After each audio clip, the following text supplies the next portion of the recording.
Hello and welcome to this video. Kalau kita diminta untuk menentukan isi atau topik dari suatu paragraf, itu sudah biasa. Bagaimana kalau kita diminta untuk menentukan isi dari suatu paragraf yang bahkan paragrafnya itu tidak ada di teksnya? Paragrafnya saja tidak ada. Gimana dong kita bisa menentukannya? Nah, dalam reading comprehension ada model soal seperti ini yang meminta kita untuk menebak isi dari suatu paragraf yang paragrafnya itu tidak ada di teksnya. Pengen tahu bagaimana strateginya? Apalagi buat kamu yang akan mengikuti UTBK karena soal ini pernah muncul juga di SBMPTN.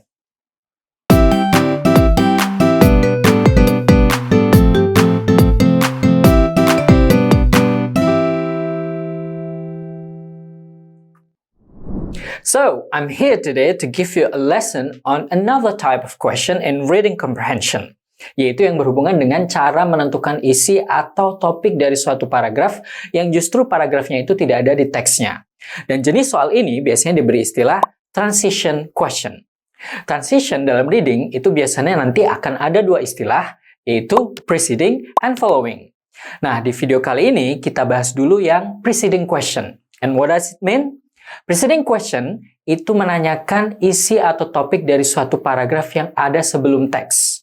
Jadi intinya kita diminta untuk menebak isi atau topik dari suatu paragraf yang ada sebelum teks itu.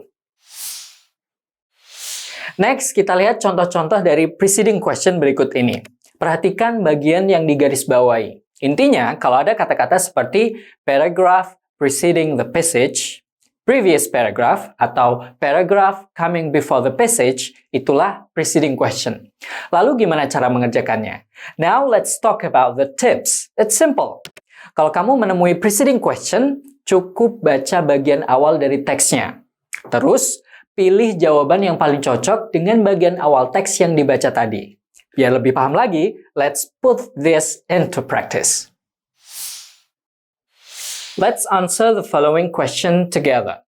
Soalnya adalah, what is most likely the topic of the paragraph preceding the passage? Karena ini adalah soal preceding, berarti kita cukup melihat bagian awal dari teks ini. Di situ disebutkan, some people may not think that customary activities like knitting and crocheting are thrilling.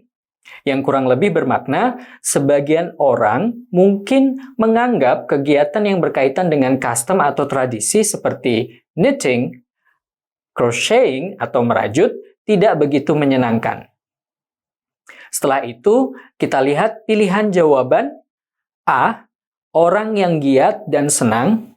Yang B, penelitian menyenangkan yang berhubungan dengan psikologi.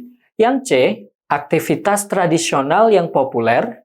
Yang D, sejarah penelitian yang berkaitan dengan psikologi. Dan yang E, aktivitas yang umumnya dianggap bisa membuat kita rileks. Kalau kita lihat kembali bagian awal dari teks ini disebutkan tentang aktivitas atau kegiatan. Maka pilihan jawaban yang paling berhubungan adalah yang mengandung kata activities. Otomatis opsi A, B, dan D kita eliminasi. Setelah itu kita bandingkan opsi C dan E. Namun opsi E mengandung kata relaxing. Dan itu berhubungan dengan kata relaxed yang disebutkan di bagian akhir teks, bukan awal teks. Dan ini tidak ada hubungannya dengan tradisi. Selain itu, aktivitas yang membuat orang rileks sudah dibahas di kalimat The researchers also listed other activities which include cooking, baking, performing music, painting, drawing, sketching, design, and creative writing. All of them make participants relax and creative. Jadi, dapat disimpulkan bahwa yang mungkin dibahas di paragraf sebelum teks ini adalah popular traditional activities, yaitu opsi C. Alright, jadi tidak perlu membaca setiap kata yang ada di teksnya. Cukup baca bagian awal teks. Kebayangkan kalau misalnya harus membaca keseluruhan isi teks karena tidak tahu maksud soal seperti ini dan strategi mengerjakannya. Thanks so much for watching and I'll see you next time. Cheers. Bye.